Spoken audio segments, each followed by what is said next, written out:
Badan Pusat Statistika atau BPS Indonesia memberikan hasil penelitiannya pada Februari 2022 bahwa hampir 14% lulusan sarjana dan diploma menganggur.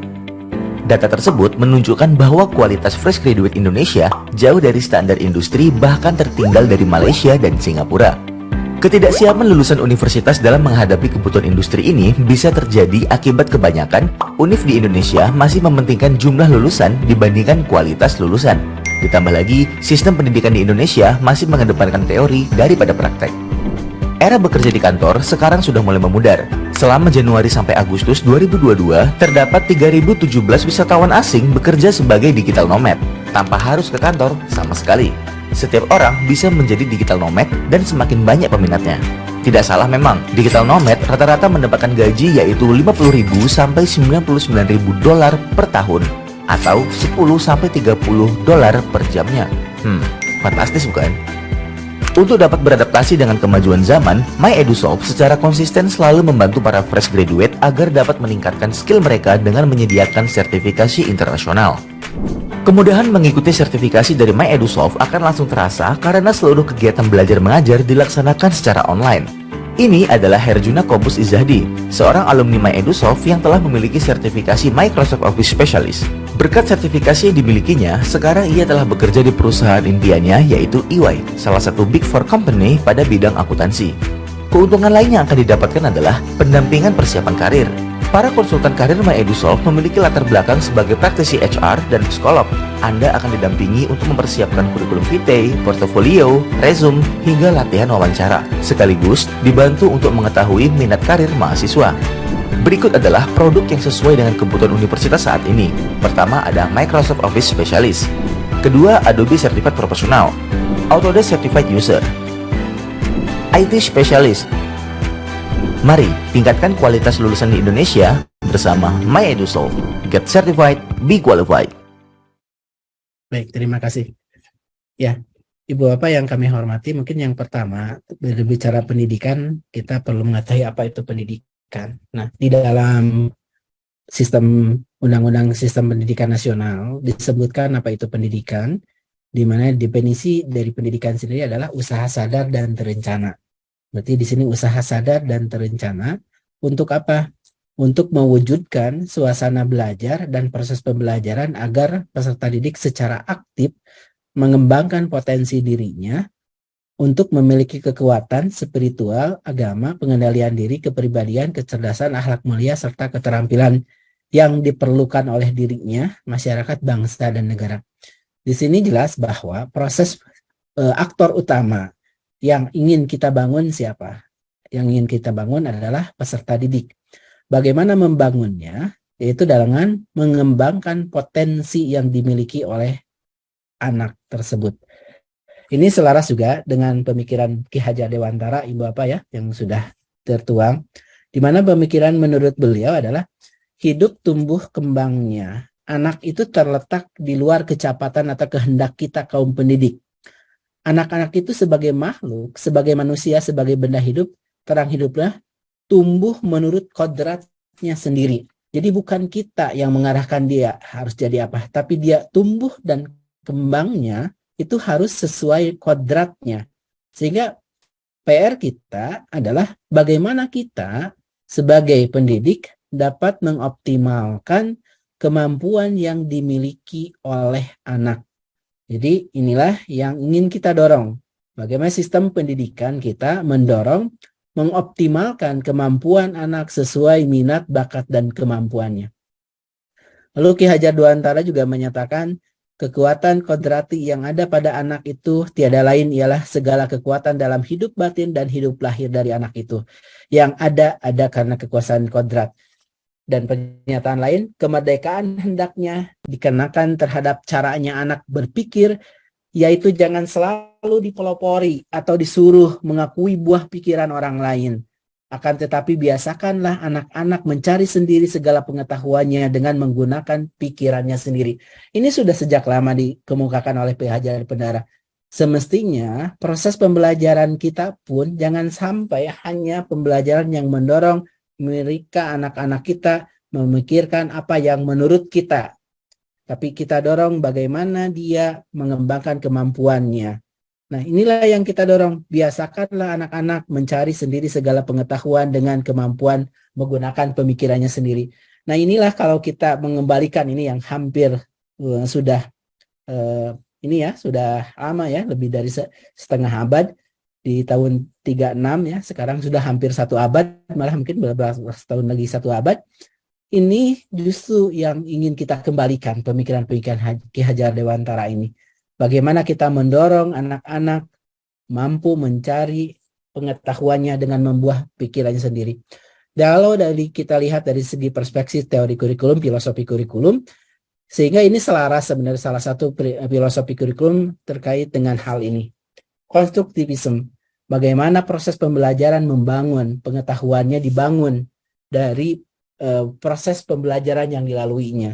Inilah salah satu yang memang cukup selaras yang saat ini kita kembangkan, salah satu pemikiran ini, dan dari segi filosofi adalah terkait dengan konstruktivisme. Nah, Ibu Bapak, itu yang ingin kita bawa, bagaimana proses pendidikan kita ya. Karena tujuan ini sebenarnya sudah hampir 20 tahun lalu dituangkan, mendorong bagian pembelajaran yang aktif untuk mengembangkan potensi dirinya. Maka ini yang mestinya terwujud di dalam proses pembelajaran para peserta didik kita. Di ini kalau kita belajar, Ibu Bapak, berdasarkan hasil data yang kita peroleh saat ini, berdasarkan hasil penelitian survei terhadap siswa-siswa kita, ini sejak tahun 2000 sampai tahun 2018, siswa kita cenderung konsisten. Konsistennya, penalarannya cenderung konsisten, belum meningkat. Nah, ini pun, faktor-faktor ini pun tentu tidak luput dari proses pembelajaran yang terjadi.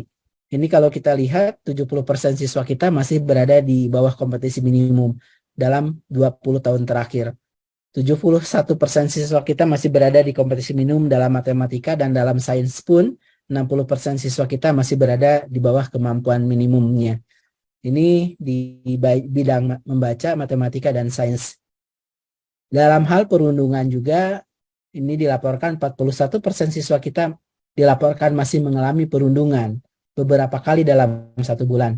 Siswa yang sering mengalami perundungan memiliki ini skor lebih rendah. Ternyata implikasinya juga berpengaruh terhadap kompetensinya siswa. Lalu di sini juga terkait pola pikir untuk berkembang, hanya 29% siswa Indonesia menuju bahwa kepandaian adalah sesuatu yang bisa berubah banyak. Siswa dengan pola pikir berkembang memiliki skor 32 lebih tinggi. Jadi siswa-siswa kita pun ini yang mempunyai kemampuan pola pikir untuk kembang. Ini data-data ini memang untuk saat ini cukup mengkhawatirkan, memprihatinkan. Maka kita perlu melakukan pembaharuan agar apa? Agar kemampuan-kemampuan anak dan agar apa yang kita cita-citakan sudah sejak lama itu bisa tercapai. Oleh karena itu proses pendidikan kita harus hendaknya mendorong bagaimana mengoptimalkan kemampuan para peserta didik kita. Ini pun selaras dengan visi pendidikan Indonesia saat ini yang ingin dicapai, bagaimana membangun rakyat Indonesia menjadi pembelajar seumur hidup yang unggul, terus berkembang, sejahtera, akhlak mulia, dan menumbuhkan nilai-nilai budaya Indonesia. Dan selaras juga dengan visi Kemdikbud di tahun 2020-2024 ini, di mana kementerian ingin mendukung visi misi Presiden mewujudkan Indonesia yang berdaulat, mandiri, berkepribadian melalui terciptanya pelajar Pancasila yang bernalar kritis, kreatif, mandiri, beriman, bertakwa kepada Tuhan Yang Maha Esa, dan berhak mulia, gotong royong, dan berkebinekaan global. Jadi, peserta didik seperti apakah yang ingin kita hasilkan? Tujuannya diarahkan kemana? Tujuannya adalah bagaimana siswa-siswa kita mempunyai kemampuan bernalar kritis, kreatif, mandiri, beriman, bertakwa kepada Tuhan Yang Maha Esa, dan berhak mulia, gotong royong, dan berkebinekaan global. Oleh karena itu, Ibu Bapak, agar kita menghasilkan kemampuan-kemampuan para peserta didik kita yang mempunyai kemampuan bernalar kritis, kreatif, mandiri, kemampuan bertakwa kepada Tuhan Yang Maha Esa, berhak mulia, gotong royong, dan berkebinekaan global, maka yang perlu utama dilakukan itu adalah bagaimana perubahan, pembaharuan dalam proses pembelajaran itu bisa meningkat supaya bisa mendukung kemampuan ini.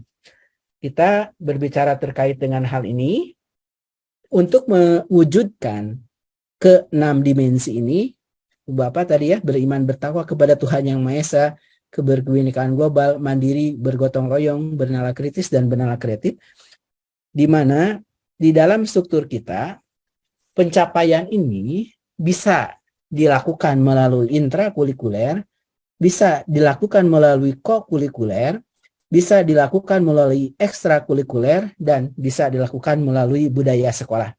Maka saat ini kita ingin memperkuat ketiga hal tersebut, diintegrasikan. Bagaimana menghasilkan kemampuan para peserta didik kita yang mempunyai keenam dimensi profil pelajar Pancasila itu. Maka upaya yang sedang dilakukan adalah ada tiga hal yang ingin lagi kita perkuat melalui kurikulum. Yang pertama adalah kita ingin membangun terkait dengan kompetensinya, penalarannya. Maka agar itu bisa terwujud, perlu terjadi perubahan di dalam proses pembelajarannya. Salah satu permasalahan pada saat kita, terutama dalam 20 tahun terakhir ini, di dalam proses pembelajarannya, kita menuntut para peserta didik agar dibangun pembelajarannya mendalam, agar dibangun penalarannya, agar dibangun high order thinking skill-nya, kemampuan berpikir tingkat tingginya. Namun, yang terjadi dalam proses pembelajaran, kenapa dalam proses pembelajarannya masih cenderung ceramah, satu arah, menyampaikan secepat-cepatnya materi. Nah, problematika yang muncul diantaranya adalah guru kalau dituntut kemampuan penalarannya, dituntut kemampuan dalam proses pembelajarannya untuk diskusi tanya jawab, tapi materinya masih terlalu banyak, akhirnya guru akan kembali lagi ke model ceramah satu arah lagi. Karena apa? Kalau materinya terlalu banyak, lalu dalam satu materi berlama-lama, dalam satu materi ada diskusi, ada tanya jawab, dibangun pendalamannya, guru masih khawatir nanti materi yang banyak itu tidak bisa tersampaikan seluruhnya kepada siswa. Maka yang pertama yang perlu kita lakukan, salah satu yang dapat dilakukan, dan ini juga belajar dari kondisi pandemi, kita identifikasi, kita harus berefleksi kembali, apakah benar materi yang diberikan itu benar-benar penting untuk diberikan? Maka kalau emang benar, maka kita lakukan. Nah, waktu kita awal pandemi, kita melakukan hal itu. Kita kaji lagi. Kita para penyusun, tolong dicek lagi kompetensi-kompetensi. Ternyata di beberapa mata pelajaran, setelah dikaji sebenarnya bisa sanggup dikurangi sampai 75%. Ada yang 75%, ada yang 70%, ada yang 50%. Sehingga, ternyata memang salah satunya kita selama ini semangat itu ingin memberikan sebanyak-banyaknya materi tanpa mempertimbangkan apakah benar-benar materi itu dibukukan oleh siswa. Ini bayangkan anak yang menerima ya, dalam satu materi, begitu banyak materi, diberikan beberapa belas mata pelajaran, berarti dijejali begitu banyak materi yang harus dikuasai oleh anak. Sehingga anak menjadi kurang fokus. Nah, salah satu upaya kami dalam rangka terjadinya proses perubahan dalam proses pembelajaran, karena kalau kita hanya menuntut saja, lalu kita tidak upaya kurangi juga bagaimana dalam desain kurikulumnya, maka akan kembali lagi pembelajarannya itu akan sulit terjadi. Pembelajaran yang mendalam, pembelajaran membangun diskusi, tanya jawab, dan lain-lain. Maka upaya yang pertama yang kita lakukan adalah kurangi materi. Dengan mengurangi materi, harapannya guru tidak dikejar-kejar lagi terhadap materinya. Tidak khawatir lagi, materinya masih banyak sehingga saya harus ngajarin, sampaikan kepada anak secepat-cepatnya. Nah, dengan materinya yang kita kurangi, harapan yang terjadi adalah bagaimana proses pembelajaran itu bisa lebih mendalam. Itu yang kita harapkan. Jadi bagaimana dalam pembelajaran kalau sebelumnya ceramah saja, cenderungnya ngasih tugas saja, kalau sekarang harapannya yang terjadi adalah bagaimana ada diskusi, ada tanya jawab, dan kegiatan-kegiatan yang menyenangkan dalam proses pembelajaran. Lalu yang kedua, itu yang pertama adalah dalam rangka kita membangun penalaran anaknya, kemampuan anaknya. Yang kedua adalah dalam rangka membangun karakter anak. Karena salah satu fokus kita juga selain kompetensi juga karakternya. Untuk membangun karakter anak, selama ini kita sudah upayakan berbagai kebijakan, diantaranya melalui penguatan karakter. Nah, salah satunya kita titipkan, integrasikan ke dalam mata pelajaran. Nah, hasilnya itu dirasa belum optimal. Karena mungkin dalam proses belajar guru fokus ke kompetensinya. Misalkan guru matematika fokus membangun bagaimana anak menguasai bilangannya, aljabarnya, geometri, dan lain-lainnya. Karakternya itu memang kalau dalam perencanaannya kalau dicek itu muncul bagaimana jujur, religius, dan disiplin.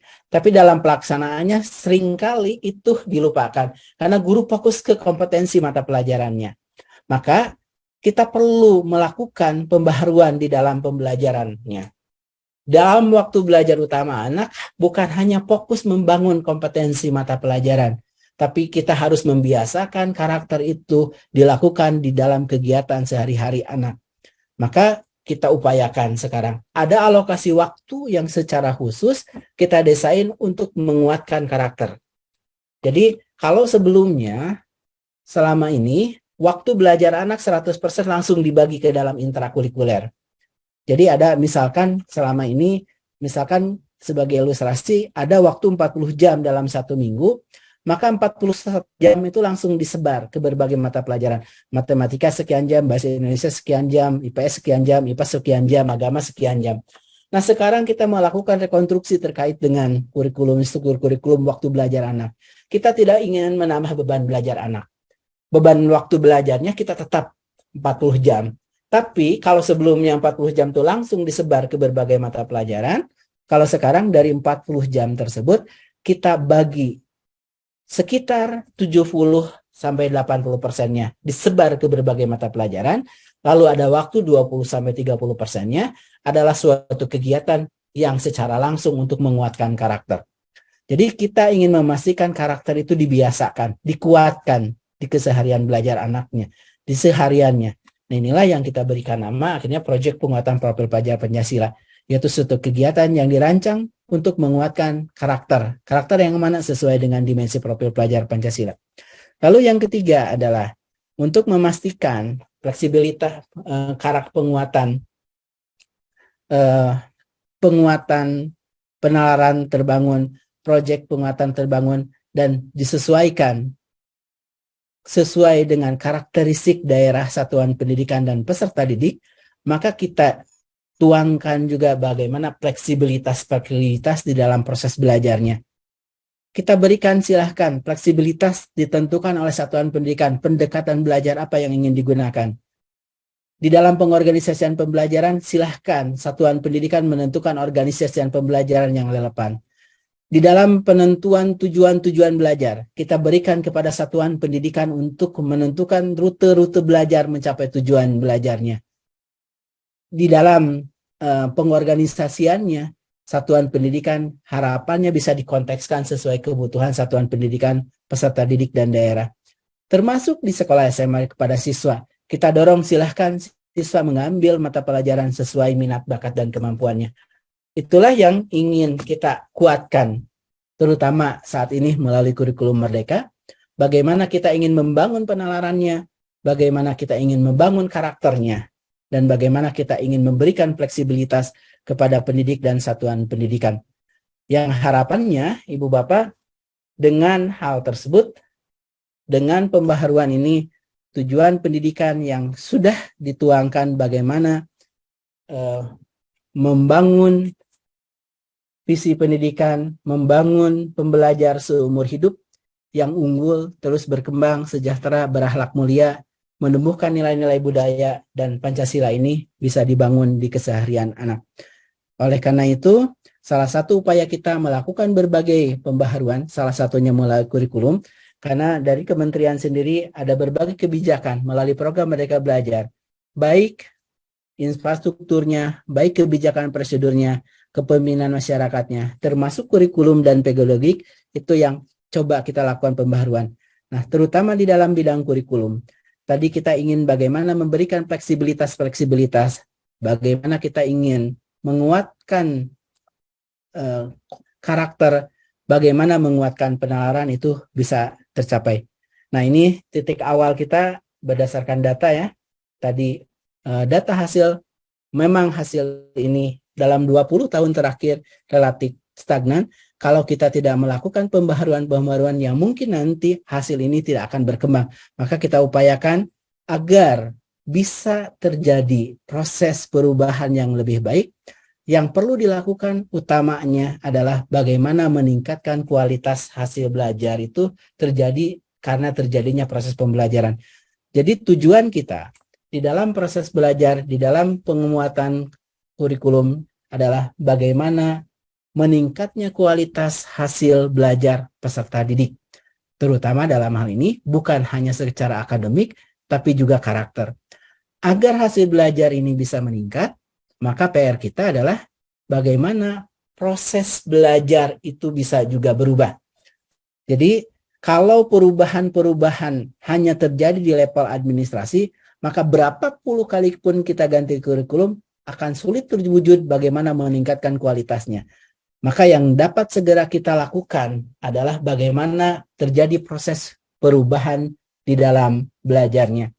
Oleh karena itu kita dukung proses perubahan belajar yang lebih baik dengan desain kurikulum yang memberikan fleksibilitas kepada satuan pendidikan, dengan memberikan penguatan-penguatan kepada pendidik dan satuan pendidikan, agar apa? Agar dibangun penalarannya dengan memberikan porsi waktu yang cukup untuk membangun karakter, dengan memberikan waktu yang cukup untuk membangun penalaran.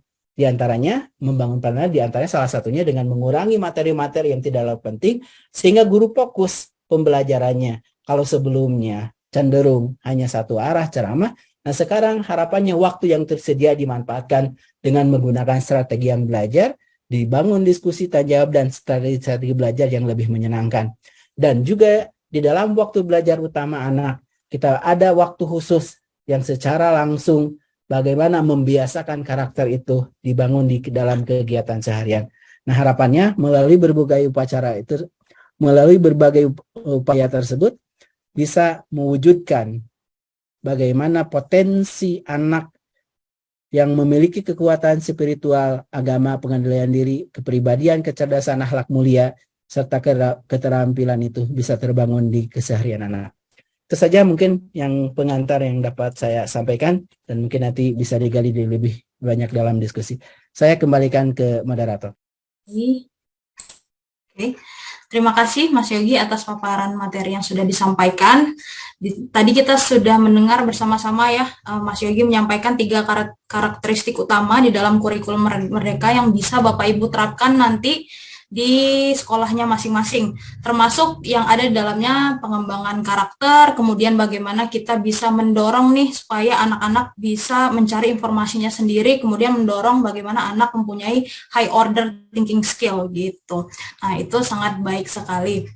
Oke, saya tahan dulu untuk yang mau bertanya. Jadi kita bakal lanjut ke panelis selanjutnya. Jadi nanti setelah semua panelis baru ada sesi diskusi ya Bapak Ibu. Saya akan lanjutkan ke panelis kedua, ada Mbak Gia yang akan membawakan topik kompetensi to transform our society and shape our future. Untuk waktu dan tempatnya saya persilakan. Silakan Mbak Gia. Terima kasih. Assalamualaikum warahmatullahi wabarakatuh. Selamat siang, salam sejahtera bagi kita semua. Om Swastiastu, Namo Buddhaya, dan salam kebajikan. Salam hormat bagi panelis yang lainnya juga ya, Pak Yogi tadi luar biasa, dan ada Prof. Richard. Mungkin hari ini boleh di-share screen saya dulu, Mbak Neneng. Sambil kita menunggu screen sharingnya, terima kasih ya Bapak dan Ibu guru dan pengajar lainnya masih bersama kami. Ini memang betul-betul merupakan suatu kehormatan buat saya untuk bisa hadir di sini bersama Bapak dan Ibu sekalian. Perkenalkan, nama saya Gea. Saya sebagai founder dan CEO dari PT Generasi Edukator Indonesia, atau kami sering disebut sebagai Gen Ed. Dan ya, hari ini kami akan membicarakan sedikit sebenarnya ini ya bisa melanjutkan dari apa yang sempat disinggung oleh Pak Yogi tadi sebelumnya. Pertanyaan pertama yang kalau kita ingin memasuki topik apa sih kompetensi anak murid dan generasi masa depan gitu. Pertanyaan yang pertama itu lebih, apakah Indonesia siap menghadapi revolusi industri 4.0 gitu. Pertanyaannya ya. Mungkin boleh ke slide berikutnya Mbak Neneng. Saya itu untuk menjawab pertanyaan tersebut, kita memang harus membayangkan dunia di tahun let's say tahun 2050 gitu ya. Jadi tantangan lingkungan, sosial, ekonomi semakin mendesak. Tadi sudah sempat disinggung juga. Ada perubahan iklim, perang dunia, krisis pangan, dan ini semua mengindikasikan memang semakin banyak masalah ya yang ada di dunia nanti, apalagi di masa depan. Tapi menariknya juga, semakin banyak kesempatan untuk membuat perubahan tentunya. Di sisi lain, dunia kerja sekarang sudah juga ikut berevolusi dengan sangat pesat dan akan semakin pesat nanti di tahun 2050, di mana teknologi yang justru akan mendikte nih jenis profesi. Jadi kan kalau dulu kebalikan ya, jadi jenis profesi yang menentukan teknologinya apa, tapi kali ini kebalikan gitu. Jadi ada teknologinya dulu, lalu baru ada jenis profesinya. Misalnya ada metaverse-nya dulu, baru ada arsitek metaverse-nya gitu misalnya. Jadi memang terbalik, sekarang kita berpusat kepada teknologi. Jadi ini benar-benar perubahan yang luar biasa dan tentunya merubah kompetensi yang diperlukan juga gitu. Jadi kecanggihan teknologi seperti artificial intelligence, machine learning, berarti semakin banyak cakupan kerja yang mudah diotomatisasi dan juga pastinya terciptanya ranah kerja yang baru dan kompleks ya Bapak dan Ibu sekalian. Karena itu, kebutuhan keterampilan yang tingkat tinggi, sifatnya yang tadi udah disinggung juga, yang higher order thinking itu semakin besar. Dan sebaliknya, jenis profesi yang sifatnya administratif itu semakin menurun. Jadi tentunya keterampilannya itu pasti akan berubah gitu. Jadi pada tahun 2050 diprediksikan akan ada lebih dari 10 juta pekerjaan baru yang belum pernah ada sebelumnya gitu. Dan ini terdengar masih agak lama ya 2050 gitu, tapi jika Bapak dan Ibu ingat gitu, peserta didik yang baru masuk sekolah SD gitu, sekolah dasar 2022 gitu, mereka akan menjadi salah satu penggerak dan leader di tahun 2050 itu. Jadi pertanyaannya, apakah mereka siap nih menghadapi segala tantangan masa depan tersebut yang tadi kita sudah sebutkan?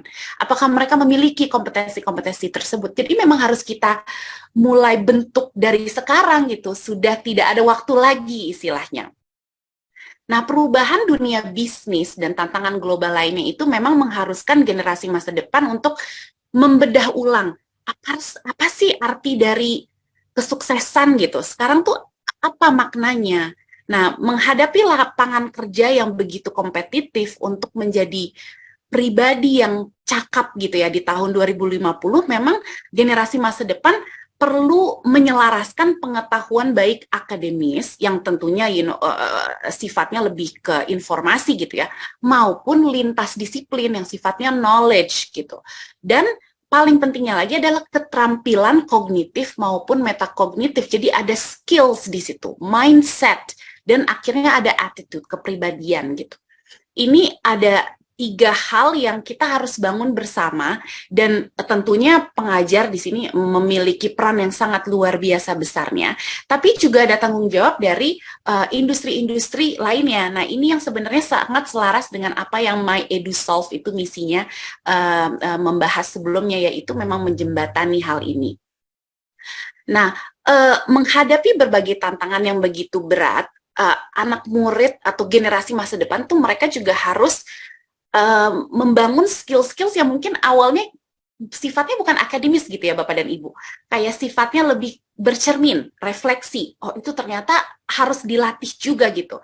Dan mereka juga harus siap menentukan prioritas dari berbagai isu yang ada. Misalnya ini di tahun 2050 Bapak dan Ibu bisa melihat di screen gitu ya, ada plastik, ada global warming, ada banjir. Mereka harus bisa menentukan prioritas gitu, dan mereka bisa bercermin apa yang bisa saya lakukan sekarang, dan apa yang saya bisa kontribusi. Itu juga adalah skills yang harus dilatih gitu. Lalu yang kedua adalah mereka harus bisa mengantisipasi. Jadi di sini mereka harus bisa memprediksi dan menganalisa data gitu ya, untuk melihat kira-kira apa yang harus dipecahkan atau masalah apa yang harus bisa kita pecahkan dan selesaikan di masa depan atau dalam waktu dekat gitu. Jadi mereka juga harus bisa berinovasi dalam memecahkan masalah Itu kan suatu skills yang luar biasa ya, yang harus kita coba bangun, nggak bisa mendadak gitu. Oke, kuliah langsung udah harus bisa dibangun. Itu sebenarnya bibit-bibitnya harus sudah kita bantu bangun dari sejak kecil gitu. Dan juga terakhir adalah anak generasi masa depan ini mereka harus siap bertindak atau melakukan action gitu ya, bertanggung jawab atas masalah sosial, atas masalah kemasyarakatan yang tadi sempat disebut juga dan sangat selaras dengan Merdeka Belajar dan kurikulum Kemendikbud itu memang gotong royong gitu. Jadi mereka ternyata global citizen, ternyata generasi masa depan itu merupakan masyarakat global dan kita harus semua berkontribusi untuk menyelesaikan masalah yang ada. Jadi jelas ya, jenis pengetahuan dan keterampilan yang dikuasai itu ternyata juga harus transferable ya kan. Jadi semakin mudah dipelajari dan diadaptasikan dari satu konteks ke konteks lainnya.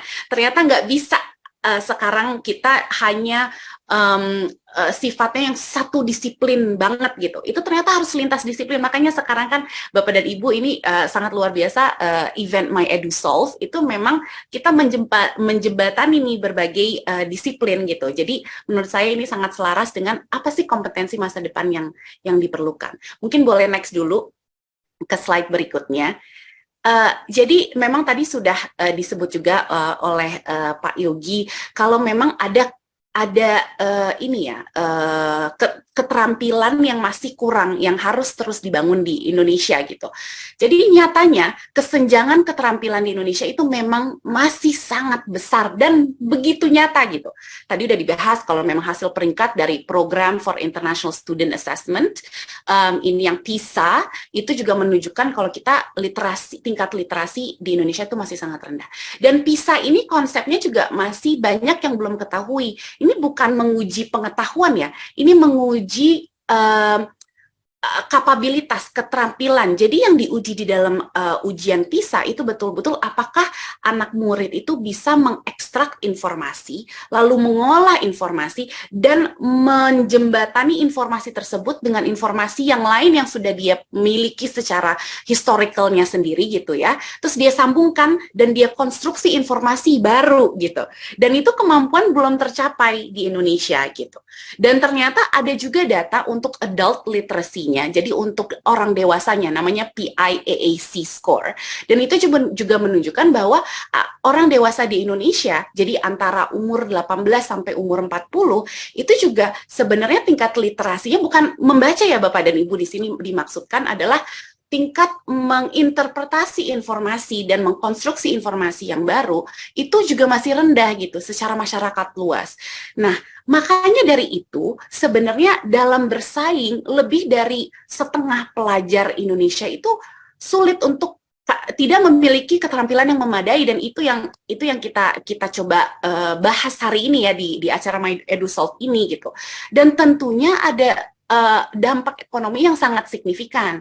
Jadi di tahun 2020 kemarin aja itu sebagian besar tempat kerja menyatakan mereka tidak berhasil menemukan pelamar kerja yang cukup berkualitas. Dan saya ini selain menjadi founder dan CEO dari PT Generasi Edukator Indonesia ini, saya juga di keseharian saya bekerja di Big Four, Bapak dan Ibu, di Deloitte Indonesia, itu seperti EY juga tadi udah disebut ya, salah satu kompetitor. Saya di bagian perpajakan konsultannya. Dan di sini saya melihat betul-betul terjadi di lapangan bahwa lulusan universitas yang wah bagus-bagus gitu di Indonesia itu masih perlu catch up yang luar biasa gitu. Mereka harus mengejar rekan-rekannya yang ternyata lulusan dari luar negeri. Tapi bukan karena perbedaan intelligence gitu ya atau pintarnya, itu exposure pelatihannya Bapak dan Ibu yang berbeda. Apa sih yang berbeda pelatihannya pada saat anak-anak ini kuliah di luar misalnya atau belajar di luar dengan belajar di Indonesia? Apa perbedaannya gitu? Itu yang sebenarnya kita coba gali terus gitu ya. Jadi 70% pemberi kerja itu ternyata berpendapat Bapak dan Ibu bahwa pelamar itu tidak siap kerja. Jadi ada juga 51% ya dari pekerja, lebih dari setengah yang mendaftar itu sebenarnya mereka tidak memenuhi syarat kualifikasi, bukan dari kualifikasi S1 gitu ya, tapi sebenarnya kualifikasi keterampilannya. Jadi pada saat mereka harus membuat tulisan terstruktur gitu, membuat cerita atau analisa, menginterpretasi sebuah informasi untuk menentukan pilihan gitu, penetapan kebijakan suatu bisnis atau strategi, itu masih belum mampu dengan baik gitu. Jadi ada latihan-latihan skills yang selaras dengan apa yang dilakukan oleh EduSolve ini, itu sangat perlu untuk digencarkan gitu ya.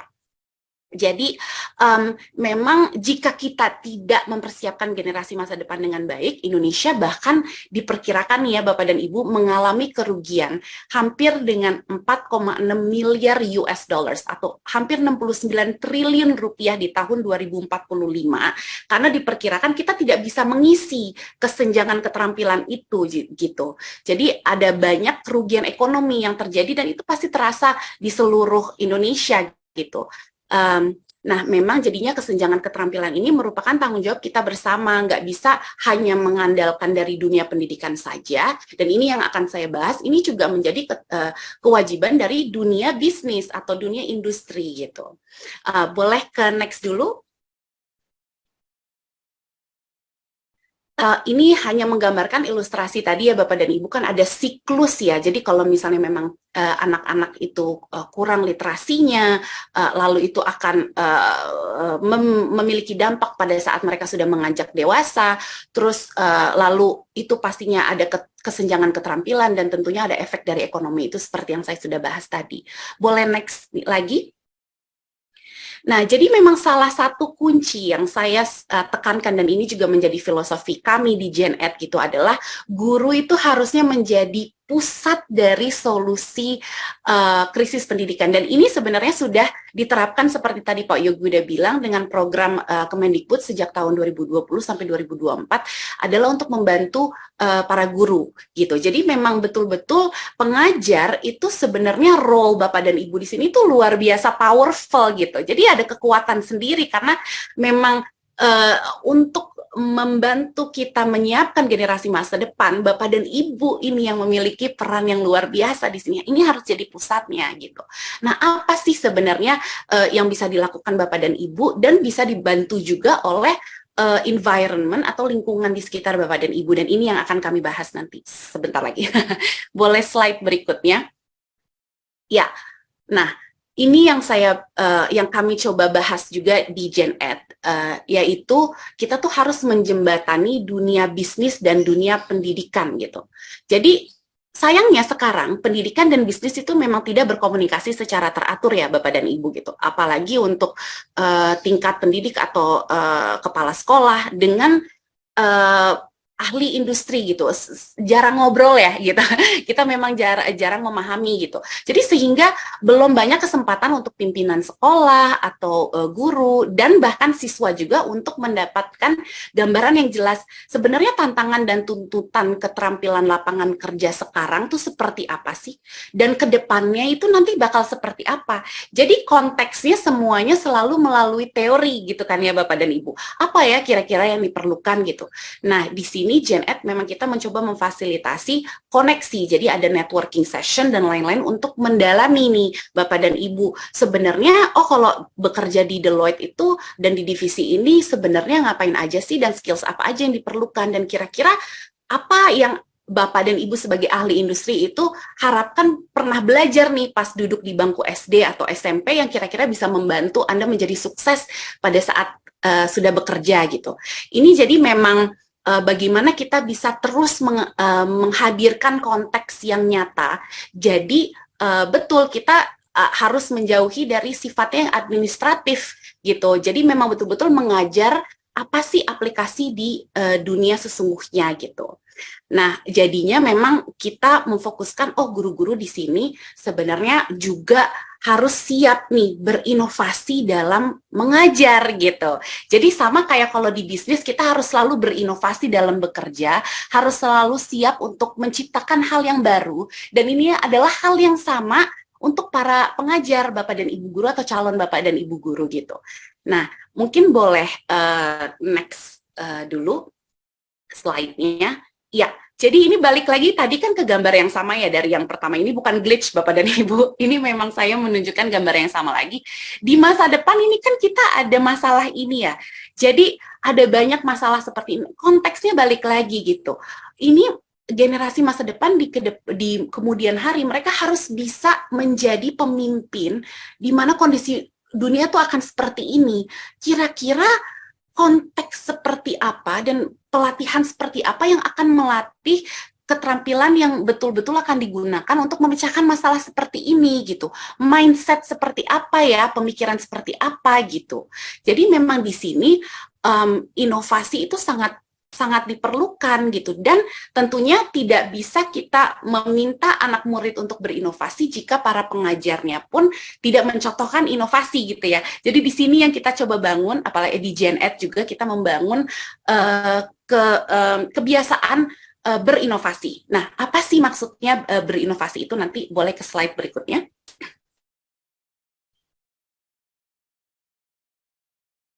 Oh ya, ini kita membahas tentang ya tadi ya sebenarnya masalah dunia itu banyak. Ini ada United Nations Sustainable Development Goals. Ini berbagai permasalahan dunia yang dikelompokkan dengan berbagai grup. Ini memang untuk menjadi global citizen kita harus aware nih ya terkait dengan poin-poin seperti ini. Nah, tentunya kita harus berinovasi agar bisa membantu anak murid untuk menjembatani pemahaman mereka di kelas secara akademis, knowledge, dan attitude tadi untuk memecahkan masalah-masalah ini gitu. Boleh next slide lagi? Ya, nah kalau di Gen Ed kita memang membahas kalau misalnya inovasi itu tidak selalu memerlukan atau menggunakan teknologi. Teknologi penting, itu teknologi adalah enabler yang luar biasa bisa menunjang pembelajaran, tapi inovasi pada hakikatnya itu sebenarnya tuh hanya meruntuhkan, merombak ulang, mengatur kembali sebuah sistem, proses pendekatan menjadi sesuatu yang berbeda. Jadi Bapak dan Ibu itu bisa berinovasi di kelas dengan tanpa teknologi juga sudah bisa gitu, dan hanya merubah rutinitas sedikit saja itu sebenarnya sudah melakukan bibit-bibit inovasi gitu. Nah, inovasi ini menjadi sangat penting karena dunia terus berubah, tantangan terus berubah, dan membantu untuk memastikan anak-anak menjadi lebih siap menghadapi masa depan gitu. Dan untuk berinovasi dalam memimpin sekolah dan dalam mengajar memang tentu bukan hal yang mudah gitu ya. Nah, tapi di sini kita bisa melakukan dengan dari sisi mindset. Jadi tadi Pak Yogi udah menyatakan tentang Merdeka Belajar, terus juga ada kurikulum Merdeka yang sudah memberikan fleksibilitas atau kebebasan dari sisi kurikulum. Ceritanya, oh ini ada adjustment yang bisa diadaptasi sesuai dengan kebutuhan siswa masing-masing. Nah, kalau dari Gen Ed kita melanjutkan hal itu, kita komplementer ya Bapak dan Ibu. Jadi menunjang hal tersebut, kita memperkenalkan mindset-nya gitu. Jadi, oke, kurikulum apapun yang Bapak dan Ibu tetapkan untuk dilakukan di kelas, itu ada kegiatan-kegiatan yang sifatnya membangun mindset tertentu yang bisa diselipkan di situ gitu, untuk membangun mindset yang akan membantu generasi masa depan menjadi pemimpin. Itu mungkin boleh ke next slide. Ya, jadi Bapak dan Ibu bisa memulai dari konsepnya itu berinovasi dalam mengajar. Jadi berinovasi dalam merancang RPP, pembelajaran, menginovasi dari Bapak dan Ibu cara mengajarnya itu sendiri. Misalnya tadi Pak Yogi udah sempat bilang, ini bukan satu arah lagi pasif, tapi Bapak dan Ibu guru bisa mencoba menjadi fasilitator, mencoba menjadi coach, menjadi mentor, menjadi mediator. Itu pun memerlukan pelatihan. Dan anak murid pun sebenarnya memerlukan latihan menjadi fasilitator, coach, mentor, dan mediator juga, karena itu adalah skills yang sangat diperlukan nanti di dunia bisnis gitu. Saya sendiri di kantor, saya juga harus mendalami beberapa peran gitu. Jadi memang kadang-kadang saya menjadi fasilitator, pada saat diskusi, kadang-kadang saya harus menjadi mentor. Itu semua keahlian yang memang akan terus diperlukan. Jadi hal tersebut juga harus dipaparkan dan dikasih pelatihannya untuk anak-anak murid gitu. Lalu adalah dari sisi kita bercermin dan mengevaluasi anak muridnya itu juga harus terus diinovasi ya gitu. Jadi kita melihat secara holistik, melihat dari portfolio, tidak hanya bergantung kepada ujian tertulis gitu, observasi, itu semuanya bentuk inovasi juga dari pengajaran Bapak dan Ibu. Dan tentunya pedagogi itu sangat utama. Dan di sini yang kita masuk juga yang selaras dengan My EduSolve adalah literasi digital misalnya. Nah, kalau di Gen Ed kita juga membahas ada literasi-literasi lain nih yang sebenarnya penting, yaitu literasi informasi, literasi data, literasi lingkungan, literasi budaya, terus juga ada pola pikir kewirausahaan, pola pikir desainer gitu. Dan itu semua juga yang seperti di My EduSolve itu mereka ada sertifikasi-sertifikasi untuk menjadi desainer dan lain-lain. Tentunya kita tidak bisa memperkenalkan mindset ini kalau kita sebagai pengajar atau orang tua gitu itu juga tidak mendalami mindset itu gitu ya Bapak dan Ibu. Jadi kita pun harus ikut berubah dengan zaman. Jadi tidak bisa, oh anak murid saja generasi masa depan berubah, tapi kita tidak bisa mencontohkan hal tersebut gitu ya. Mungkin boleh next lagi. Ya, nah ini yang tadi saya sudah sempat ngomong, mungkin saya hanya sentuh sekilas saja karena waktu saya sudah mau habis. Tapi ya ini pola pikir yang salah satu yang menurut saya sangat menarik adalah design thinking gitu ya, pemikiran desain. Ini sebenarnya unsurnya itu dari dunia bisnis, karena mereka itu selalu entrepreneur nih ya contohnya, atau bisnis itu mereka selalu pikirannya adalah solutif. Jadi mereka dari awal solusi apa yang ingin saya berikan. Nah tentunya kalau solusi apa harus ada masalahnya dulu dong gitu kan. Jadi oke, masalah apa yang akan dipecahkan, terus solusinya seperti apa, bagaimana ya cara bisa berideasi dan memahami kira-kira solusi yang terbaik itu seperti apa. Nah, itu proses design thinking sendiri. Dan ternyata proses design thinking itu digunakan sangat reguler dan rutin di dunia bisnis. Dan tentunya hal-hal seperti itu harusnya jangan hanya diperkenalkan langsung pas masuk kerja gitu. Harusnya memang sudah dididik dan dibangun kebiasaannya sejak TK bahkan atau SD gitu. Nah itu sebenarnya sudah bisa disisipkan nih Bapak dan Ibu di kegiatan design thinking itu, misalnya di sejarah gitu. Misalnya lagi ngomongin tentang kerajaan Majapahit gitu kan ya, lagi belajarin tentang kerajaan Majapahit. Nah itu bisa kita perluas topiknya. Oke, di kerajaan Majapahit itu kira-kira masyarakat itu menghadapi permasalahan apa ya pada kesehariannya. Oke, itu pertama refleksi gitu. Terus kira-kira solusi apa ya yang kita bisa sediakan pada saat itu? Bagaimana kita bisa melakukan ideasi dan lain-lainnya? Itu design thinking bisa diselipkan sebagai inovasi pedagogi atas materi yang dikerahkan oleh Bapak dan Ibu. Jadi inovasi itu bisa melalui design thinking ini. Nah, entrepreneurial mindset juga seperti itu, pola pikir seorang wirausaha gitu ya. Mereka kan selalu solutif, bagaimana cara mereka sebenarnya menawarkan solusi atas suatu permasalahan. Jadi kalau orang bisnismen gitu kan, mereka sebenarnya bukan hanya untuk cuannya aja ya Bapak dan Ibu, untuk uangnya, tapi mereka menawarkan solusi. Apakah solusi itu menjadi permen yang bikin happy, atau itu solusinya vitamin yang menunjang menunjang kebaikan, atau yang ketiga sebenarnya obat dari masalah yang udah ada. Misalnya rumah sakit aja kan bisnis ya, itu sebenarnya solusi yang bentukannya obat karena memang betul-betul ada orang yang sakit gitu. Itu mindset yang sebenarnya kita bisa didik dari anak murid dari sekarang.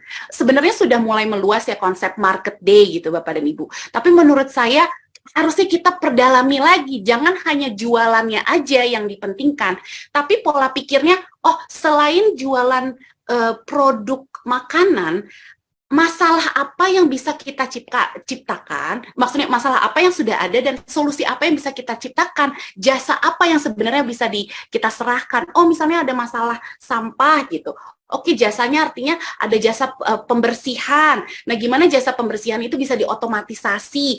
Jadi kita bisa berpikir lebih luas lagi atas market day. Marketingnya itu bisa jadi project sepanjang tahun dan lintas kelas gitu, lintas subjek juga gitu. Kalau misalnya data literasi, ini menurut saya yang salah satu yang paling seru juga gitu ya. Karena literasi data adalah bagaimana kita bisa memahami gimana kita bisa mengumpulkan gitu ya berbagai data, terus kita bisa mengorganisasi data tersebut, memvisualisasinya, lalu akhirnya menginterpretasi dan kita menentukan kebijakan gitu. Itu di bisnis selalu dilakukan dari keseharian harinya. Jadi kenapa ini tidak diajarkan kepada anak kecil, dan ternyata di luar negeri ini sudah diterapkan dari TK Bapak dan Ibu, dan itu luar biasa sekali gitu. Oke, sorry ini waktunya udah habis, kita boleh next dulu. Oh ya, ini saya cuma mau menggambarkan lagi aja, berinovasi di dalam mengajar itu banyak prosesnya. Nah, ini kita harus lepas gitu ya, pada saat kita mau membangun kompetensi-kompetensi baru, kita nggak bisa terjebak dengan proses pembelajaran yang lama. Dan ini sudah difasilitasi dengan program-program Kemendikbud yang baru, yang oke, kurikulum merdeka, ayo coba. Nah, di sini mungkin karena kita memang sangat terbiasa gitu ya dengan kurikulum yang sudah sangat tertata, jadi kita harus mengikuti, dan sekarang tiba-tiba dikasih kebebasan, kita bingung gitu ya Bapak dan Ibu gitu. Nah, di sini kita memang harus melatih lagi bagaimana mengasah kreativitas dalam mengajar, dalam menginterpretasi kurikulum yang pas buat anak didik murid kita gitu. Dan di sini kayak metode pembelajaran yang diperlukan atau yang cocok untuk menyiapkan generasi masa depan yang begitu engaging dan sangat global gitu, bisa memecahkan masalah, tentunya tidak bisa hanya diajarkan di dalam satu kotak yang kelas seperti itu aja gitu, yang pasif, nggak bisa kan ya Bapak dan Ibu. Kita harus membangun pola pikir yang kreatif, inovatif. Oke, ada masalah apa, ayo kita memahami, dan ternyata memang itu yang harus diperlukan gitu, mindset. Nanti ilmu akademisinya itu pasti akan mengkomplementer hal tersebut gitu. Oke, boleh next lagi, kayaknya udah terakhir deh. Ya, saya cuma mau meng-highlight aja, mau menekankan, it's the teacher that makes the difference, not the classroom. Jadi memang Bapak dan Ibu guru sebagai pengajar yang akan membuat perubahan ini, tidak harus terjebak kepada bentuk ataupun kurikulum ataupun kelas.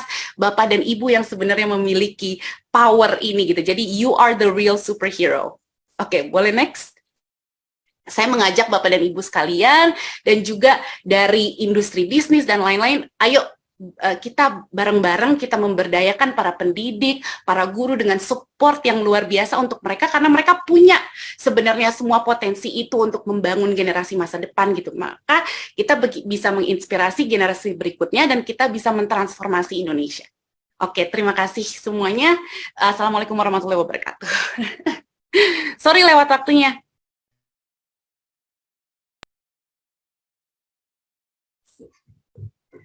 Oke, terima kasih untuk Mbak Gia, panelis kedua kita. Dan tadi kalau bisa saya highlight, jadi di masa depan bakal banyak banget isu, jadi bagaimana peran Bapak dan Ibu sebagai pengajar yang sangat powerful itu bisa membantu membentuk keterampilan murid dalam mengatasi masalah-masalah tersebut ya, salah satunya dengan berinovasi dan juga membangun mindset di kelas. Oke, itu yang sangat insightful banget Mbak Gia. Oke, langsung kita lanjut aja ke panelis kita yang ketiga, yang tadi sudah saya singgung kalau beliau ini adalah idola saya, karena saya banyak juga menonton video-video yang sangat edukatif dari beliau. Saya langsung silahkan aja, Prof. Eko. Sudah siap, Prof? Siap, sebentar. Saya sharing dulu bahan saya ya. Gimana kabarnya Mbak Vera? Alhamdulillah, sehat. Mantap. Prof sendiri gimana? Alhamdulillah sehat, puji Tuhan, terima kasih. Nah, saya siapkan sebentar ya. Selamat siang, pagi menjelang siang untuk seluruh bapak-bapak, ibu-ibu guru yang luar biasa di seluruh wilayah Indonesia. Mudah-mudahan Anda dalam keadaan sehat, tidak kekurangan suatu apapun. Gimana Mbak, sudah kelihatan presentasi saya? Aman Bapak Ibu? Oke, terima kasih. Tolong dituliskan di chattingan dari segi suara dan dari segi tampilan skala 1 sampai 10 berapa? Nah, skala 1 sampai 10 keluarnya 100, luar biasa sekali ya. Terima kasih semuanya, mantap. Bapak-bapak, ibu-ibu yang sangat saya cintai, hari ini saya senang sekali karena mendapatkan judul yang tidak biasa ya. Judul ini kata-kata lifelong learning ini sering kali diucapkan oleh semua orang ya, belajar seumur hidup, menjadi pembelajar sepanjang hayat. Tapi kita terima sebagai taken for granted saja, tidak ada yang pernah mengupas apa maksudnya. Jadi pada hari ini perkenankanlah saya sharing ke bapak-bapak dan ibu-ibu sekalian mengenai apa sebenarnya yang dimaksud dengan lifelong learning. Mengapa lifelong learning itu dibutuhkan dan lain sebagainya. Latar belakangnya sederhana Bapak Ibu sekalian. Manusia itu dari hari ke hari berusaha secara alami untuk bisa meningkatkan kualitas kehidupannya. Ya, siapa yang tidak ingin hari ini lebih baik dari kemarin, besok lebih baik dari hari ini. Selalu manusia itu bekerja untuk memperbaiki hidupnya. Nah, dampak dari manusia itu bergerak, memperbaiki hidupnya, berkarya, bekerja, berinovasi, adalah terjadinya perubahan-perubahan di dalam hidup ini. Ditemukannya teknologi, ditemukannya cara baru melakukan sesuatu, ya ditemukannya makanan baru, ditemukannya cara berpakaian, itu semua menyebabkan dunia menjadi berubah. Nah, kalau dunia itu semakin berubah, berarti lingkungannya pun semakin berubah. Nah, kalau lingkungannya berubah, berarti manusia harus selalu beradaptasi dengan perubahan yang menjadi bagian dari yang dia kerjakan sendiri. Nah, tidak mungkin kita tidak dalam beradaptasi itu, pasti kita kan perlu belajar. Yang sederhana saja misalnya. Kalau saya sama ketemu ayah saya atau saya ketemu ibu saya, dulu dia bilang, wah kita ini gaptek begitu ya. Ya, akhirnya mereka belajar untuk pakai handphone, mereka belajar untuk pakai komputer. Soalnya kalau nggak bisa pakai handphone, mereka nggak bisa ngomong sama cucu.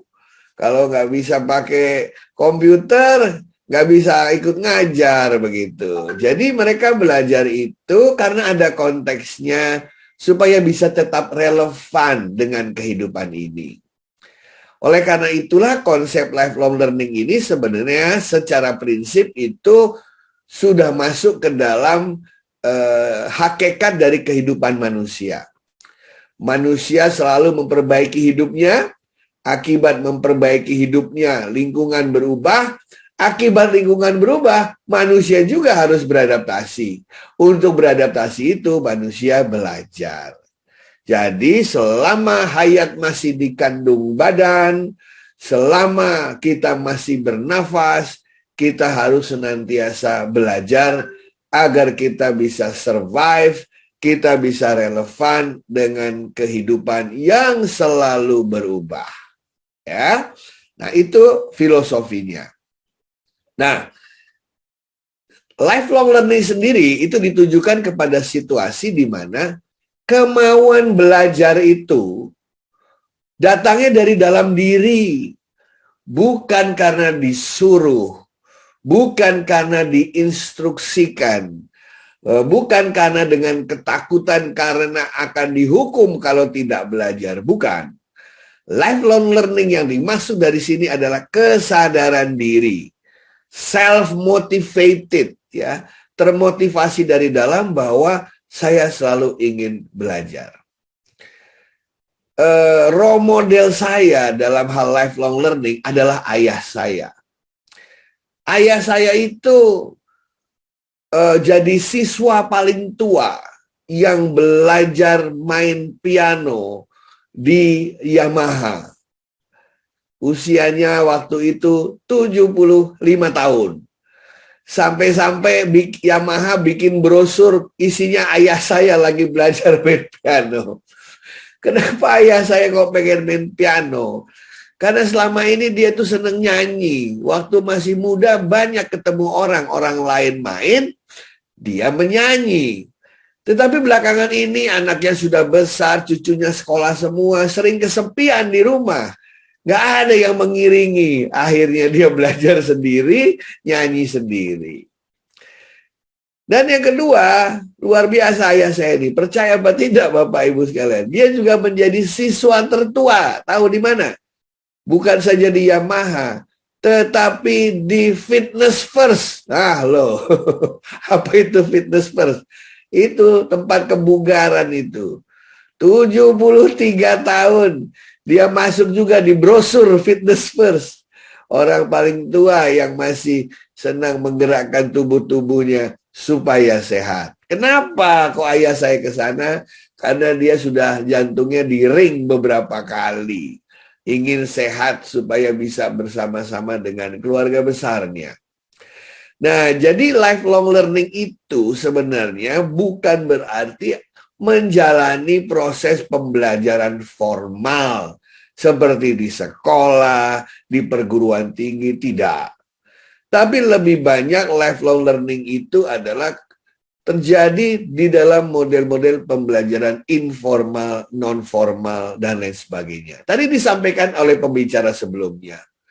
Kita membutuhkan orang yang pandai design thinking di kemudian hari.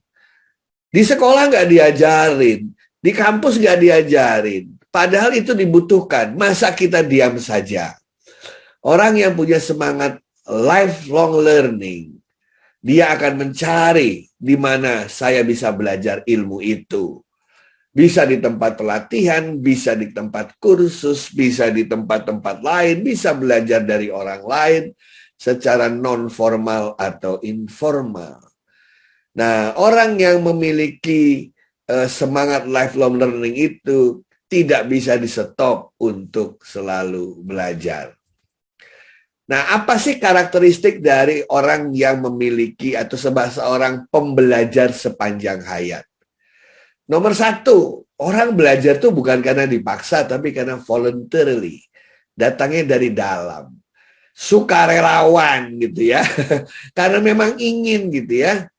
Nah, yang kedua, itu inisiatifnya, motivasinya dari diri sendiri. Karena ingin memperbaiki diri, ingin bisa terlibat gitu ya. Nih Mbak Vera, saya dulu SMA tuh nggak bisa main gitar gitu ya. Wah, tapi cemburu sama teman-teman yang bisa main gitar itu kok banyak dikelilingi wanita-wanita gitu ya. Akhirnya saya belajar sendiri main gitar sama om saya. Dan saya akhirnya bisa main gitar sampai sekarang. Piano juga gitu.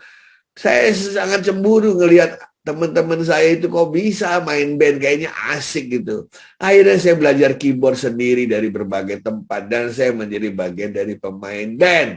Itu karena ada motivasi dari dalam, bukan dari luar. Ya, kalau dari luar lebih banyak karena ketakutan, nggak enjoy gitu kita belajarnya. Ya. Kemudian yang ketiga, itu biasanya tidak melibatkan banyak biaya. Ya, kadang-kadang malah gratis. Apalagi sekarang, cuman masalah mau apa tidak Anda belajar. Ada YouTube, ada internet, ya ada banyak tempat Anda bisa belajar. Kita bisa belajar dari ayah kita, dari ibu kita, dari teman kita, dan lain sebagainya. Ya. Kemudian yang keempat, ya, itu juga kebiasaannya biasanya bisa belajar sendiri tanpa harus didampingi orang lain, tanpa diajarin guru. Kalau udah bersemangat ya kita akan belajar sendiri. Jadi benar-benar karakteristik dari lifelong learning itu adalah self-inspired, self-motivated dari diri sendiri. Nah, sekarang saya mau tanya ke teman-teman sekalian. Pasti Anda pengen punya suatu kompetensi yang sampai sekarang Anda belum miliki. Mungkin dari kecil udah kepikiran, dari tahun lalu kepikiran, tapi pengen banget, tapi Anda belum memiliki kompetensi itu.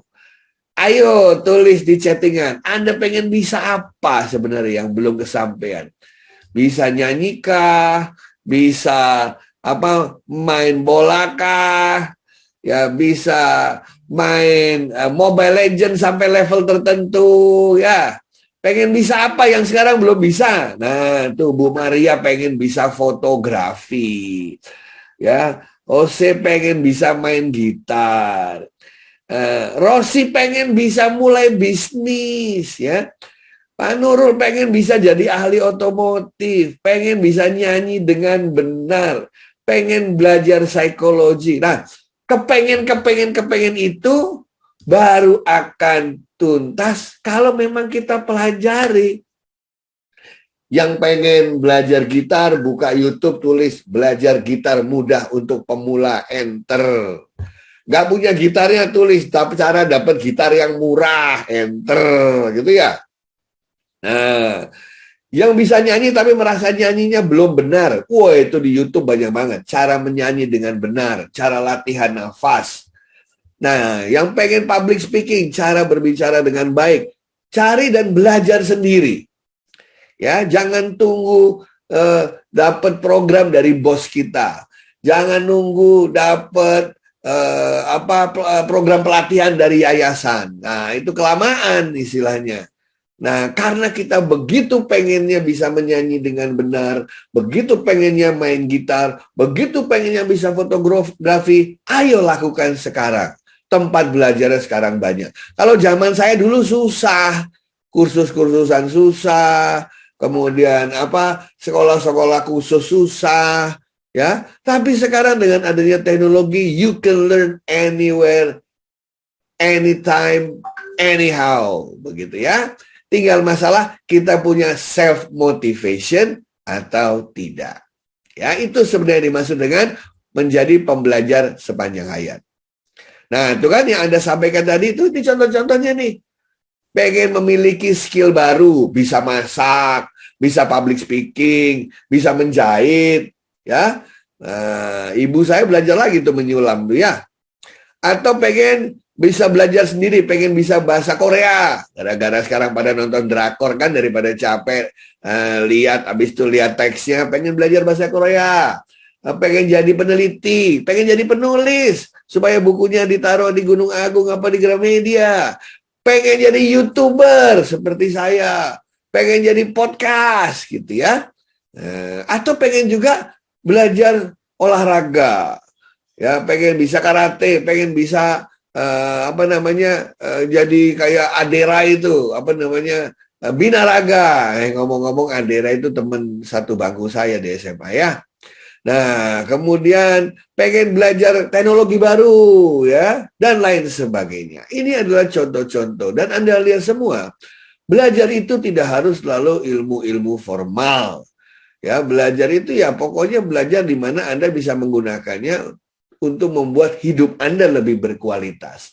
Membuat kita enjoy life gitu ya. Nah, orang kalau enjoy life itu kan usianya panjang katanya begitu ya. Oke ya, mari kita lihat berikutnya.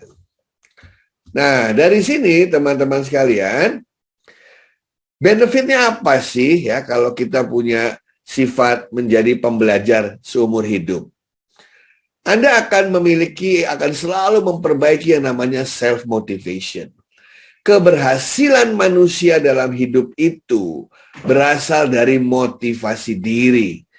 Keberhasilan manusia dalam hidup itu berasal dari mimpinya, berasal dari keinginannya mencapai sesuatu. Nah, dengan belajar ini, maka kita akan semakin percaya diri. Self-confidence kita naik. Kita punya tujuan dalam hidup kita, punya goals dalam hidup kita. Ya, kita bisa membuat orang lain senang, kita bisa terlibat dalam berbagai kegiatan sosial, berbagai kegiatan profesional, dan berbagai komunitas di mana kita merasa nyaman. Disitulah kualitas kemanusiaan kita bertambah. Karena kita tidak hanya manusia individu, kita juga makhluk sosial. Nah, oleh karena itu, gimana caranya kita mulai menjadi pembelajar seumur hidup? Nah, pertama, tiap orang tuh kan punya bakat, punya hobi, punya kesenangan gitu ya. Ya, coba di list kesenangannya apa. Saya yakin Bapak Ibu masih banyak cita-cita, masih banyak keinginan yang sampai sekarang belum terpenuhi. Ayo kita penuhi itu semua. Setiap hari saya juga melakukan hal yang sama. Makanya kalau di Mbak Vera tuh lihat kegiatan saya aneh pasti ya. Saya nulis buku, sudah 98 buku saya buat.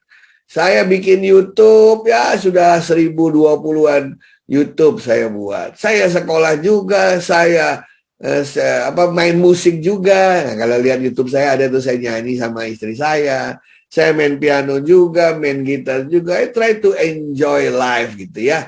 Karena life is very beautiful. Harus kita syukuri dan kita hargai.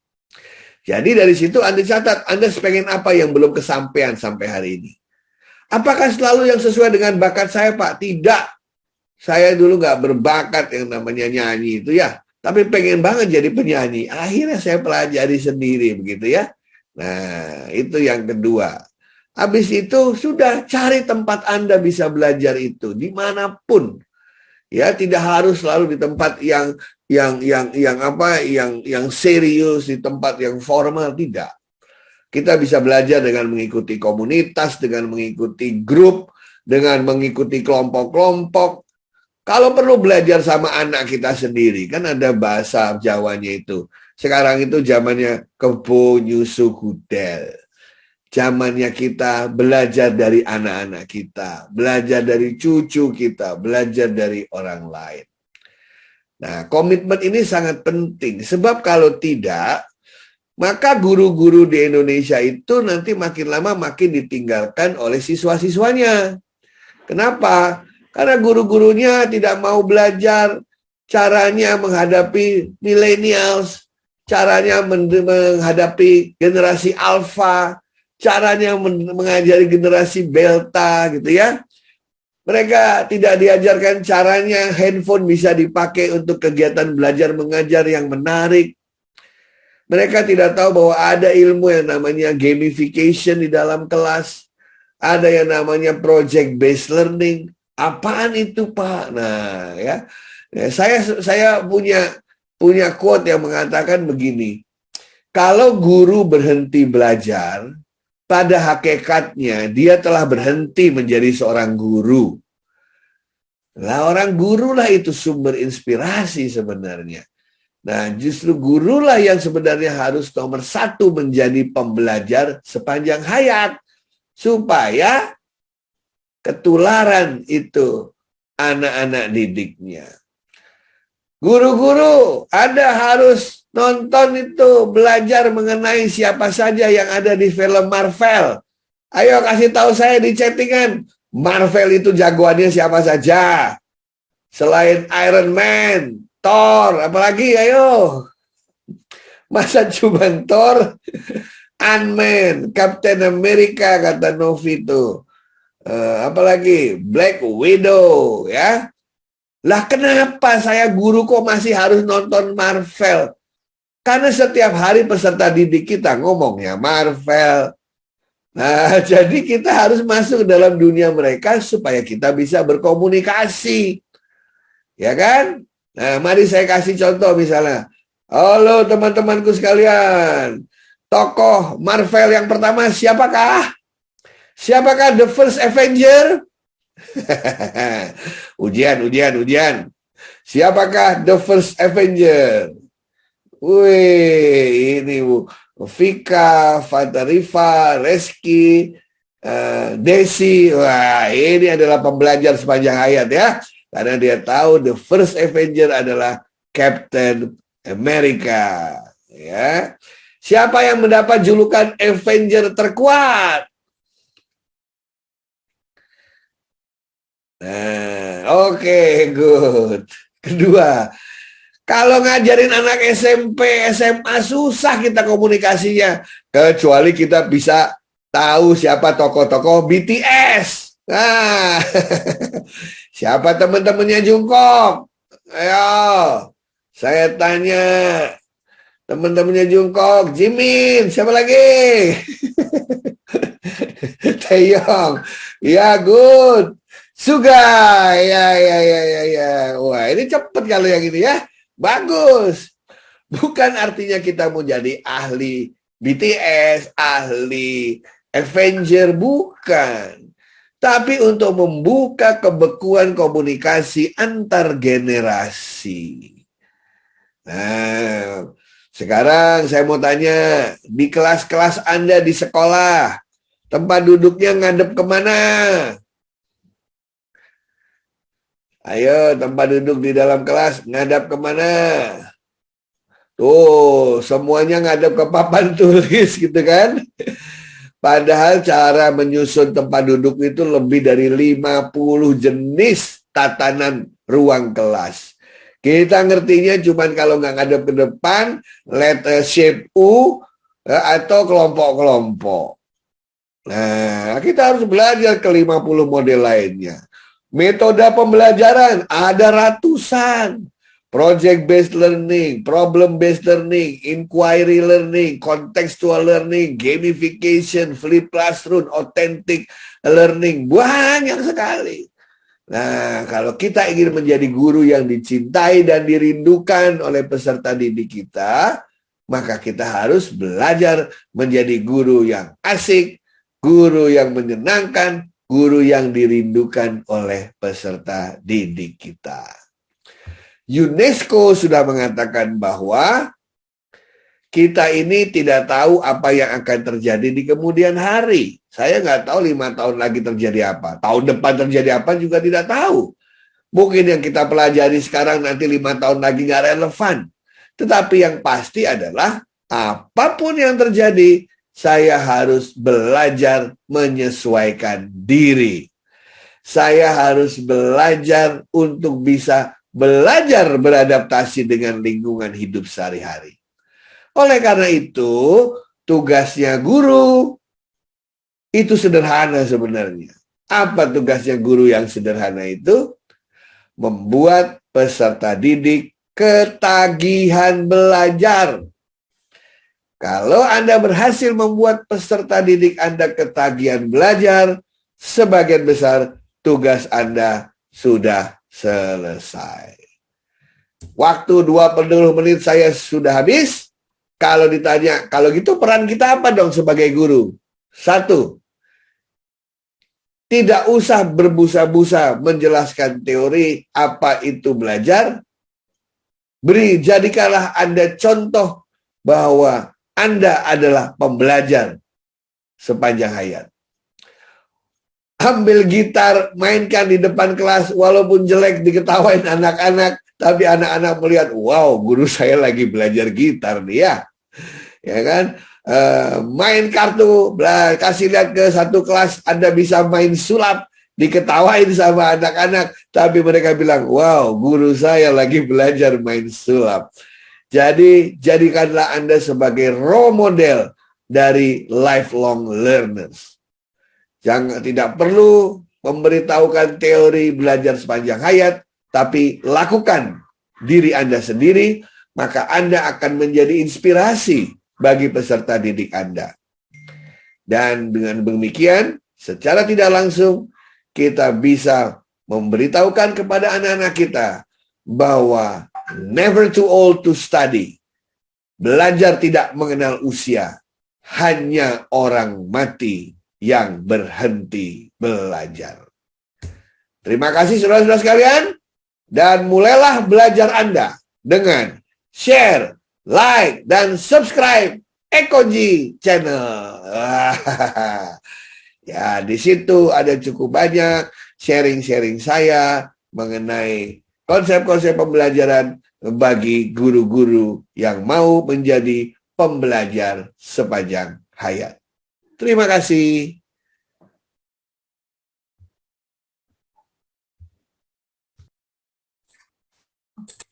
Baik, terima kasih Prof. Eko yang sangat inspiring banget sama kisah-kisah inspiratifnya tadi ya. Semoga kita semua bisa belajar dari paparan yang sudah dibahas tadi. Semangat lifelong learning kita bisa kita capai dengan mempunyai self-motivated tentunya ya, mau mencari informasinya sendiri. Because tadi Prof juga udah bilang life is very beautiful, jadi jangan takut untuk belajar hal baru ya Bapak dan Ibu sekalian. Dan juga bagaimana kita bisa menjadi role model pada peserta didik kita nantinya. Oke. Karena banyak banget nih yang udah nggak sabar untuk masuk ke sesi diskusi, maka dari itu saya akan buka untuk sesi diskusi kita hari ini. Jadi rules-nya teman-teman bisa raise hand dan nanti bisa open cam dan juga perkenalkan diri, namanya siapa dan juga dari instansi mana, dan juga pertanyaannya mau spesifik menanyakan ke siapa dari ketiga panelis kita. Oke, di sini sudah ada beberapa yang raise hand dari Bapak Franciscus boleh open mic dan disampaikan pertanyaannya. Sudah bisa open mic? Oke. Sudah bisa. Baik, terima kasih Ibu. Selamat pagi. Kalau di Flores ini sudah siang. Dari tadi mendengarnya, terus saya terharu, tapi merasa bahwa ada refill lagi energi, kena energize oleh 3 pemateri, khususnya Pak Prof yang terakhir. Kalau boleh saya katakan bahwa ini seperti membangkitkan kembali semangat educator di Indonesia. Baik, Mbak, saya langsung saja. Pertanyaan saya itu begini, ada cara sederhana untuk stimulasi minat berliterasi siswa di dunia yang sangat instan ini. Artinya, literasi itu menjadi dikesampingkan, mereka ingin yang cepat-cepat. Terus yang kedua, ini khusus untuk Pak Prof ya, karena saya sangat tersentuh, penutupnya sangat indah. Penutup dari Pak Prof itu membuat kita untuk tidak berhenti untuk bertanya dan belajar. Pak Prof, bagaimana pengalaman Pak Prof ini? Saya yakin segudang, bukan sesegudang, mungkin se-Indonesia pengalamannya. Jadi bagaimana Pak Prof punya tips and tricks to be never too old to study. Never too old to study itu bagaimana bisa memacu Pak Prof itu bisa terus belajar, padahal usia Pak Prof itu mungkin 2-3 kali lipat dari saya. Jadi Pak Prof punya tips and tricks bagaimana sehingga tetap menjadi pembelajar aktif atau active learner. Terima kasih, selamat siang. Salam dari NTT.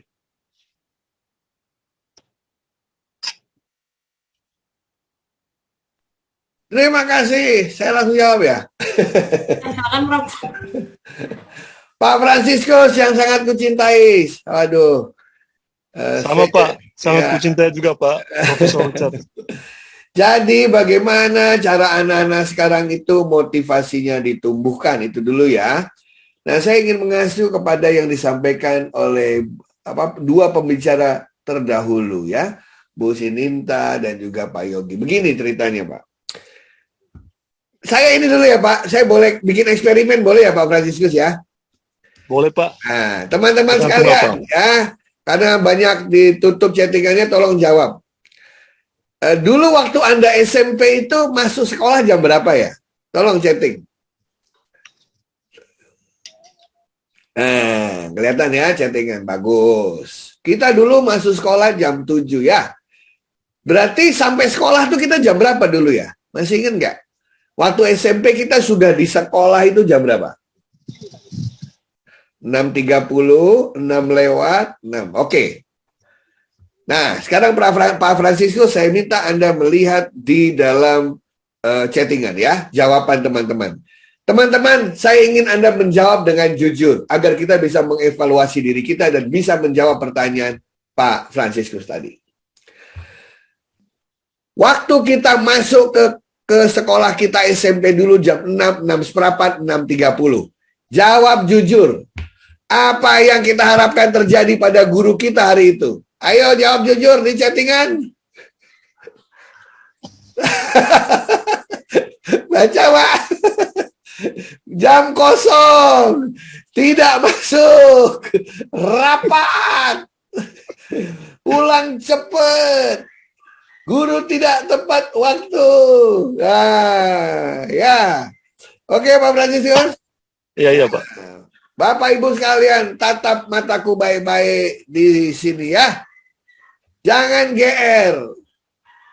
Harapan anak-anak sekarang dengan harapan kita dulu masih sama. Yeay. Saya sudah cek sama anak-anak saya, Pak. Dia sekolah di 4 tempat yang berbeda. Perasaannya sama. Oke, kecuali yang TK. Ya, kecuali anak-anak TK dan PAUD. Oke. Pak Franciscus bisa lihat nggak apa yang terjadi? Waktu anak kita TK sekolah, pulang ke rumah, banyak ceritanya ya Pak Franciscus ya. Ya. Tadi saya diajarin lagu Indonesia Raya, aku diajarin nyanyi, aku diajarin bikin bintang dan lain sebagainya. Dia cerita. Kemudian SD ceritanya berkurang, walaupun masih ada cerita di sekolah ngapain. Tapi begitu SMP, SMA nggak pernah cerita lagi, betul? Betul. Yang ada adalah pulang cemberut, capek, lelah, tidur. Why? Mengapa anak-anak kita masih mendoakan mudah-mudahan nggak ada kelas, mudah-mudahan gurunya nggak masuk, mudah-mudahan rapat mendadak. Kenapa kira-kira Pak Franciscus? Karena gurunya tidak inspiratif, artinya tidak membuat mereka merindukan. Oke. Saya ingin mengkoreler dengan disampaikan oleh Bu Cynthia tadi begini. Benar nggak kalau saya katakan begini pengalaman kita SMP atau SMA, Pak Franciscus? Ya, guru biologi pengen kita jago biologi, guru fisika pengen kita jago fisika, guru menggambar pengen kita jago menggambar, guru olahraga pengen kita jago olahraga, guru biologi pengen kita jago biologi. Benar nggak, Pak Aden? Benar, Pak, benar. Apa nggak gila kita, Pak? Ya. Orang guru fisika belum tentu bisa gambar. Orang guru menggambar belum tentu bisa kimia. Orang guru kimia belum tentu bisa biologi. Benar kan, Pak? Betul, Pak. So something wrong with our system then kalau begitu. Apakah mungkin mengajarkan monyet untuk terbang, Pak? Tidak mungkin, Pak. Apakah bisa mengajarkan burung untuk menyelam ke dasar lautan? Tidak mungkin. Kita diciptakan Tuhan dengan bakat dan talentanya masing-masing. Dengan hobinya masing-masing. Kalau ada 30 anak di dalam kelas, ada berapa cita-citanya, Pak Franciscus? Kalau ada 30 anak di dalam kelas, berarti ada 30 cita-cita. Betul ya, Pak Franciscus? Betul, Pak. Bisa lebih, Pak. Bisa lebih. Berarti ada berapa jalan mencapai itu? Apakah satu jalan? Butuh banyak, Pak. Kalau gitu tugas guru ngapain? Menyiapkan jalan, Pak. Menjadi fasilitator. Bagus. Menyiapkan jalan. Sesuai dengan panggilan hidupnya masing-masing. Karena gurulah sumber inspirasi, sumber motivasi, sumber aspirasi, dan lain sebagainya. Gimana caranya yang pengen jadi dokter, dia belajar biologi dengan baik. Bagaimana dia yang ingin menjadi penerbang, dia belajar fisika dengan baik. Ya, mereka ingin jadi seniman, belajar menggambar dengan baik. Kita fasilitasi semua itu. Betul, Pak? Betul, Pak. Makanya di luar negeri itu semua kurikulum sudah mengarah kepada kurikulum personal. Kalau Bapak Ibu melihat, mereka tidak lagi mengatakan itu sebagai mata pelajaran, tetapi sebagai area pembelajaran. Jadi mereka belajar science, mereka belajar humanity, mereka belajar citizenship, mereka belajar social science, mereka belajar art. Betul ya, Pak ya? Betul. Itu bukan mata pelajaran, Bapak Ibu sekalian. Ya, itu adalah domain pelajaran dalam hidup. Nah, itulah yang menyebabkan kita kok berat banget masuk ke dalam kelas ya, Pak ya. Karena guru itu mengharapkan kita ahli di bidang yang guru itu ajarkan. Kita kan bukan Superman, Bapak Ibu sekalian. Mudah-mudahan dengan merdeka belajar, di mana masing-masing sekolah boleh membuat kurikulumnya sendiri. Karena Indonesia itu beragam, Indonesia itu kebutuhannya berbeda, berarti jawabannya juga berbeda. Yang membuat anak-anak males belajar, Pak, adalah karena yang di sekolah itu yang didapat, begitu pulang dia nggak tahu mau diapain, Pak. Anak TK itu senang ketika dia pulang, yang dia ajarin di sekolahnya itu, langsung dia pakai di rumah. Dia nyanyi-nyanyi, dia ngelipet baju, karena diajarin itu di sekolah, ya Pak. Nah, sekarang kita lihat, Bapak, dulu saya di sekolah diajarin integral, betul Pak Franciscus? Betul, Pak. Guru saya janji suatu ketika nanti kamu akan pakai integral ini. Pak, saya udah 53 tahun, Pak, belum dipakai sampai sekarang, Pak. Sama, Pak. Sama saya juga. Betul ya, Pak? Sangat Sebaliknya, yang kita hadapi sekarang, dulu nggak diajarin, Pak. Iya. Pak Franciscus ngambil biologi nggak? Saya guru bahasa Inggris, Pak, tapi dapat biologi. Bukan, dulu dapat biologi kan? Dapat, Pak, wajib. Ayo, saya kasih tahu. Dulu diajarin kolesterol nggak? Ngajar, Pak. Hah? Nggak, Oh, dulu, enggak. dulu. Dulu tidak, Pak. Nggak ada. Dulu diajarin Tidak ada. asam urat nggak? Tidak ada, Pak. Dulu diajarin diabetes nggak? Tidak ada sama sekali. Lah ini kan penyakit kita sehari-hari kok nggak dikasih tahu waktu di sekolah. Pelajaran kehidupannya Pak ya. Nah, dalam kehidupan kita membutuhkan sedikit ilmu fisika, sedikit ilmu biologi, sedikit ilmu kimia, sedikit ilmu menggambar, sedikit ilmu olahraga. Itu yang dikasih Pak. Sehingga begitu dia pulang dari sekolah, langsung dia terapkan. Dia bantu bapaknya yang kolesterol, dia bikinin masakan ibunya yang asam urat, whatever itu, karena itulah kehidupan real Pak. Begitu ceritanya. Makanya sekarang dikatakan, kembalikan pendidikan kepada sejatinya. Bukan untuk mempersiapkan orang di kemudian hari, tetapi kehidupan adalah pendidikan itu sendiri. Jadi kita berikan ilmu yang sesuai dengan konteksnya pada hari ini, Pak. Sehingga dia tahu kenapa dia harus sekolah. Bapak masih ingat 4 sehat 5 sempurna? Masih Pak. Apa salahnya, apa kurangnya 4 sehat 5 sempurna, Pak? Kalau kita 4 sehat 5 sempurna, orang Indonesia sekarang sehat-sehat, harapan semua, hidupnya di atas betul. 80. Apa yang salah dengan 4 sehat 5 sempurna? Atau yang kurang diberitahu? Ada yang tahu, Bapak Ibu?